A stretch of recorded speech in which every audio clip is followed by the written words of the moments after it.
வணக்கம் நேயர்களே, இது channel G. Welcome back to another episode of channel G. இன்றைய நிகழ்ச்சியில் தேவார பாடல் பெற்ற சிவ திருத்தலங்களில் திருவிடைமருதூர் பற்றி சிந்திக்க எடுத்துக்கொள்வோம். சிவஸ்தலத்தின் பெயர் திருவிடைமருதூர், திரு இடை மருதூர் என்று செந்தமிழில் சொல்வோம். சுவாமி பெயர் மகாலிங்கேஸ்வரர், இரவி பெயர் பிரகத் சுந்தர குஷாம்பிகை, நன்முளை நாயகி என்று தமிழில் சொல்வார்கள். இது தேவார பாடல் பெற்ற பதி. இங்கே சம்பந்தர் பாடல் பெற்ற பதிகம், அப்பர் பாடல் பெற்ற பதிகம், சுந்தரர் பாடல் பெற்ற பதிகம் என்று மூவர் பாடிய திருத்தல சிறப்பு பெற்றது இந்த தலம். திருவிடைமருதூர் என்ற இந்த தலம் கும்பகோணத்திலிருந்து 9 கிலோமீட்டர் தொலைவில் இருக்கிறது. மயிலாடுதுறை செல்லும் சாலையில் இந்த தலம் இருக்கிறது. கும்பகோணத்திலிருந்து பேருந்து வசதிகள் உள்ளது. இந்த ஆலயம் காலை 5:30 முதல் நண்பகல் 12:30 வரையிலும், மாலை 4:30 மணி முதல் இரவு 9 மணி வரையிலும் பொதுவான நாட்களில் திறந்திருக்கும். இந்த தல வரலாறை பற்றி நாம் சிந்திப்போம். இத்தலத்து விநாயகர் அருள்மிகு மகாலிங்கப் பெருமானை பூசித்து பல உயிர்களும் உய்யும் வண்ணம் அரசாட்சி செய்து வந்தமையால் இவ்விநாயகப் பெருமானுக்கு ஆண்ட விநாயகர் என்ற திருநாமம் உண்டு. அகத்திய முனிவர் முதலிய முனிவர்களின் தவத்துக்கு இறங்கி அம்பிகை எழுந்தருளி வந்து காட்சி கொடுத்த சிறப்புடைய தலம் இந்த தலம். இந்த திருவிடைமருதூர் தலத்தில் அம்முனிவர்களில் பொருட்டு அருள்மிகு மகாலிங்கப் பெருமானை குறித்து அம்பிகை மௌனத்துடன் மூகாம்பிகையாக தவம் புரிந்து வந்தாள். பெருமான் ஜோதி வடிவமாகவும் ஏகநாயக வடிவமாகவும் அம்பிகைக்கும் முனிவர்களுக்கும் காட்சி கொடுத்து அருளினார். பூசை விதிகளை தேவர்களுக்கு அறிவுறுத்தல் பொருட்டு பரமசிவன் தம்மை தாமே அர்ச்சித்து காட்சி அருளிய திருத்தலம் திருவிடைமருதூர். மருத மரத்தின் தலமரமாக கொண்டுள்ள 3 தலங்களான திருப்பருவதம், சோழநாட்டு திரு இடைமருதூர் மற்றும் திருப்புடைமருதூர் ஆகியவற்றுள் இது இடையாக உள்ளது, நடுவில் உள்ளது என்பதால் இது திரு இடை மருதூர் என்று அழைக்கப்படுகிறது.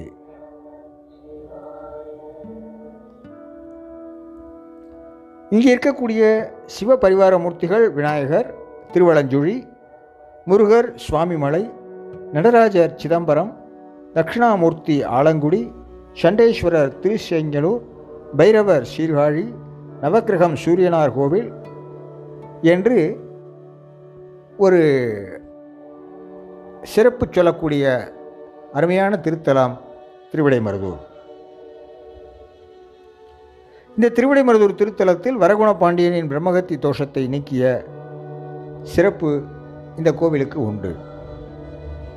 இந்த கோவிலின் சிறப்பாக சொல்ல வேண்டுமென்றால், இந்த கோவிலிலே செண்பகாரண்யம், சத்திபுரம், தபோவனம், ஜோதிநகர், சர்வதீர்த்தபுரம், வில்வாரண்யம், நவவர்த்திபுரம், முக்திபுரம், பூலோகச் சிவலோகம் என்று பல பெயர்களை கொண்டு சிறப்பு விளங்குகிறது. உமாதேவியார், விநாயகர், சுப்பிரமணியர், கோடி உருத்திரர், விஷ்ணு, சந்திரன், பிரம்மாதி தேவர்கள், லக்குமி, சரஸ்வதி, அத்தனை தெய்வங்களும் இந்த தலத்தில் பூசித்து பேறு பெற்றுள்ளனர். இத்தலத்தில் மகாலிங்கப் பெருமானுக்கு பூசை நடத்த சிவாச்சாரியர்கள் வருவார்கள். அந்த பூசை முடிந்த பிறகுதான் விநாயகப் பெருமானுக்கு பூசை செய்வார்கள். இந்த தலம் சந்திரனுக்குரிய தலமாகவும், வரகுண பாண்டியன் இத்தலத்துக்கு வந்து பெருமானை வழிபட்டு பிரம்மகத்தி தோஷம் நீங்க பெற்றதாகால் பிரம்மகத்தி தோஷம் நீங்கும் தலமாகவும், 27 நட்சத்திரங்கள் வழிபட்டு அருள் பெற்றதால் நட்சத்திர தோஷ நிவர்த்தி தலமாகவும் இது விளங்குகிறது.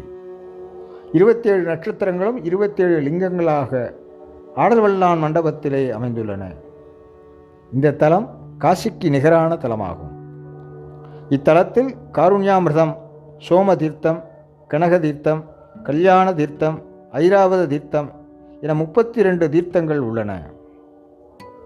இத்தலத்தில் உள்ள அஸ்வமேத திருச்சுற்றை வலம் வருவோர் அஸ்வமேத யாகம் செய்த பலனை பெறுவர்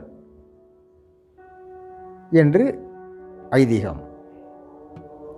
கொடுமுடி திருச்சுற்றை வலம் வருவோர் கைலாய மலையை வலம் செய்த பலனை அடைவர் என்பது நம்பிக்கை.